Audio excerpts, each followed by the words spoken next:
समास से संबंधित 20 प्रश्नों की श्रृंखला लेके आए हैं, जिसमें प्रश्नों के साथ साथ उनके उत्तर पे भी हम बात करेंगे। प्रश्नों के साथ साथ उनके उत्तर पे भी हम यहाँ पे बात करने वाले हैं। तो चलते हैं, देखते हैं यहाँ पे। अच्छा, समास होता क्या है हम जानते हैं। मैं फिर से बता देना चाहता हूँ कि समास संस्कृत का शब्द है और संस्कृत के व्याकरण से लिया गया है, और जिसका शाब्दिक अर्थ हो जाता है संक्षेप करना। जिसका शाब्दिक अर्थ क्या हो जाता है? संक्षेप करना। अब इसके प्रश्नों की श्रृंखला को लेके हम चलते हैं। हमारा अगर पहला प्रश्न है कि राजपुत्र में कौन सा समास है। हमारा पहला है, राजपुत्र में कौन सा समास है। ऑप्शन ए द्वंद्व समास, बी तत्पुरुष समास, सी बहुब्रीहि समास, डी अव्ययी भाव समास।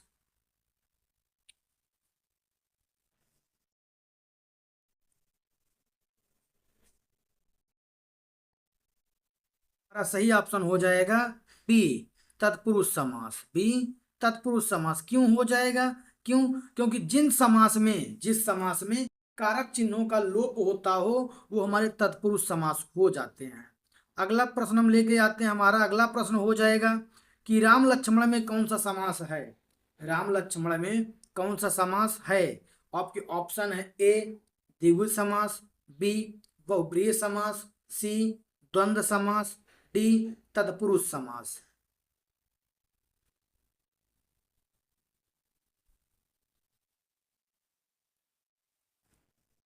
बिल्कुल सही, हमारा सही ऑप्शन हो जाएगा सी द्वंद्व समास। अर्थात जिस समास के दोनों पद प्रधान हों उसे द्वंद्व समास कहा जाता है, या जिस समास का विग्रह करने पर या और देखने को मिले वो हमारा द्वंद्व समास हो जाता है।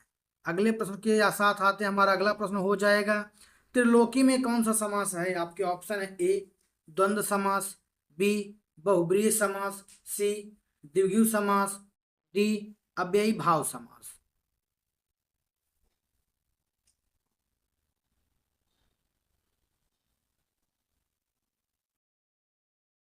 बिल्कुल सही, हमारा सही ऑप्शन हो जाएगा सी। अर्थात जिस समास का प्रथम पद संख्यावाचक हो उसे हम द्विगु समास कहते हैं। अर्थात त्रिलोकी, तीन लोग, तीन शब्द यहाँ पे संख्यावाची है। हम अगले प्रश्न की ओर चलते हैं। हमारा अगला प्रश्न हो जाएगा चक्रपाणी में कौन सा समास है।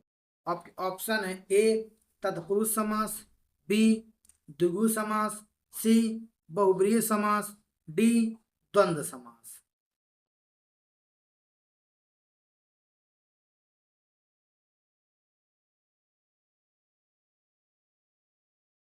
बिल्कुल सही, हमारा सही ऑप्शन हो जाएगा सी बहुब्रीहि समास। अर्थात जिस समास के दोनों पद मिल करके किसी तीसरे व्यक्ति की ओर इशारा करें वो हमारा बहुब्रीहि समास हो जाएगा। यहाँ पे चक्रपाणी, चक्रपाणी का अर्थ हो जाएगा चक्र को धारण करने वाला। चक्रपाण का अर्थ क्या हो जाएगा? चक्र को धारण करने वाला। अर्थात यहाँ पे भगवान विष्णु की ओर इशारा किया जा रहा है। किसकी ओर? भगवान विष्णु की ओर इशारा किया जा रहा है। हम अगले प्रश्न की ओर चलते हैं। हमारा अगला प्रश्न है यथाशक्ति में कौन सा समास है। आपके ऑप्शन है ए अव्ययी भाव समास, बी बहुब्रीहि समास, सी द्विगु समास, डी तत्पुरुष समास।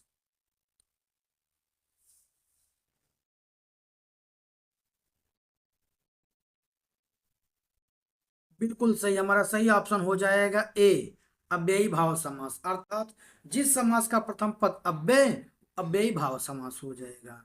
अगले प्रश्न की ओर चलते हैं। हमारा अगला प्रश्न है यहाँ पे जलपान में कौन सा समास है। आपके ऑप्शन है ए बहुब्रीहि समास, बी अव्ययी भाव समास, सी तत्पुरुष समास, डी द्वंद्व समास।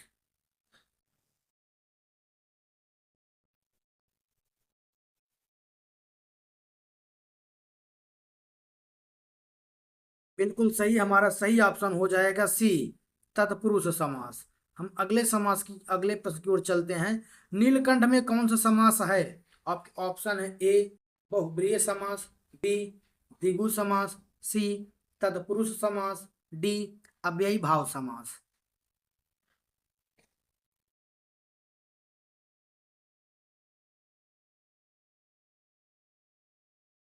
बिल्कुल सही, यहाँ पे सही ऑप्शन हो जाएगा ए, बहुब्रीहि समास। अर्थात नीला है जिसका कंठ, यहाँ पे भगवान शिव की ओर इशारा किया जा रहा है। किसकी ओर?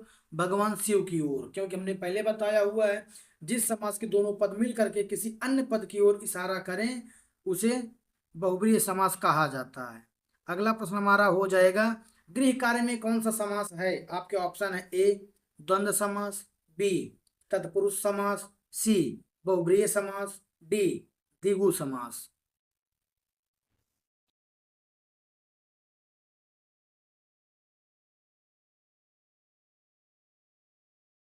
बिल्कुल सही, आपका सही ऑप्शन हो जाएगा बी, तत्पुरुष समास। हम अगले प्रश्न की ओर चलते हैं। हमारा अगला प्रश्न है, मातृ पितृ में कौन सा समास है? आपके ऑप्शन है ए, बहुब्रीहि समास, बी, द्विगु समास, सी, तत्पुरुष समास, डी, द्वंद्व समास।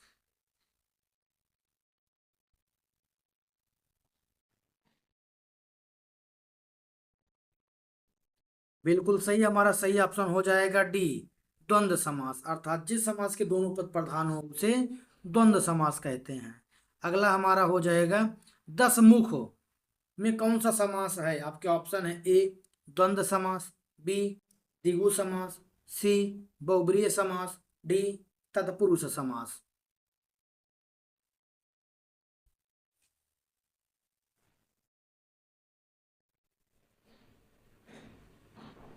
बिल्कुल सही, हमारा सही ऑप्शन हो जाएगा बी, द्विगु समास। हमने पहले बताया हुआ है जिस समास का प्रथम पद संख्यावाची वो द्विगु समास हो जाएगा।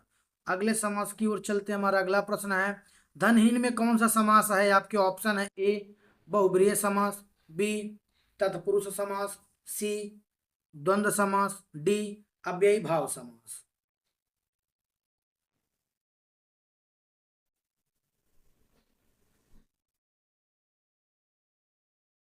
बिल्कुल सही, हमारा सही ऑप्शन हो जाएगा बी, तत्पुरुष समास।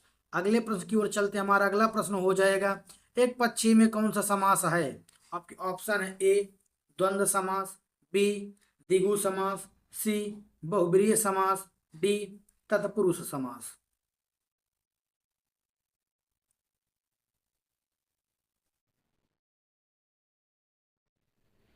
बिल्कुल सही, हमारा सही ऑप्शन हो जाएगा डी, तत्पुरुष समास।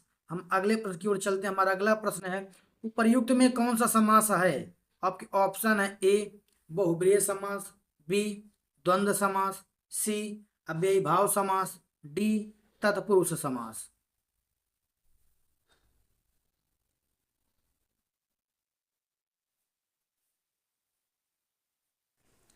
सी, अव्ययी भाव समास। हम अगले प्रश्न की ओर चलते हैं। हमारा अगला प्रश्न हो जाएगा, सप्तर्षि में कौन सा समास है? आपके ऑप्शन है ए, बहुब्रीहि समास, बी, द्विगु समास, सी, तत्पुरुष समास, डी, द्वंद्व समास।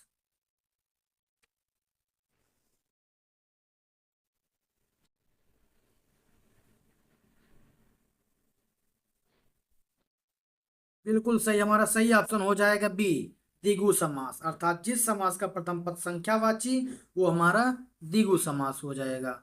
अगले प्रश्न की ओर चलते हैं। हमारा अगला प्रश्न है, कर्मठ में कौन सा समास है? आपके ऑप्शन है ए, बहुब्रीहि समास, बी, तत्पुरुष समास, सी, अव्ययी भाव समास, डी, द्वंद्व समास।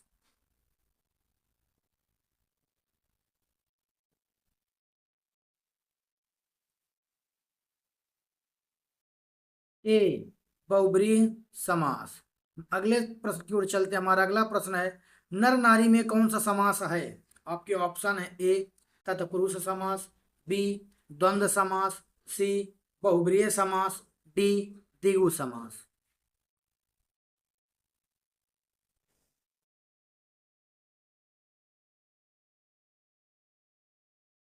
डी, द्वंद्व समास। अगले प्रश्न की ओर चलते हैं। हमारा अगला प्रश्न हो जाएगा, मन शांति में कौन सा समास है? आपके ऑप्शन है ए, तत्पुरुष समास, बी, द्विगु समास, सी, बहुब्रीहि समास, डी, अव्ययी भाव समास।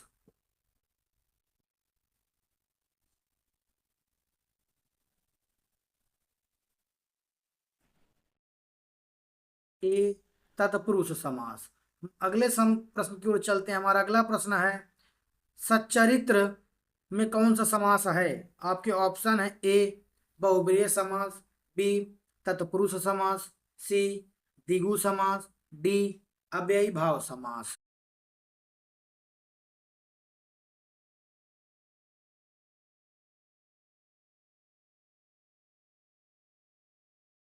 बिल्कुल सही, हमारा सही ऑप्शन हो जाएगा ए बहुब्रीहि समास।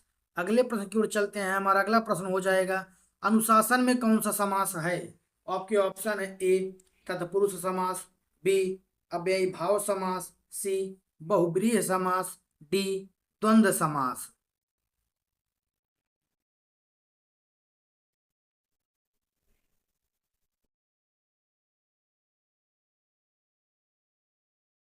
बी अव्ययी भाव समास। अगले प्रश्न की ओर चलते हैं। हमारा अगला प्रश्न हो जाएगा, राजगुरु में कौन सा समास है? आपके ऑप्शन है ए तत्पुरुष समास, बी द्वंद्व समास, सी बहुब्रीहि समास, डी द्विगु समास।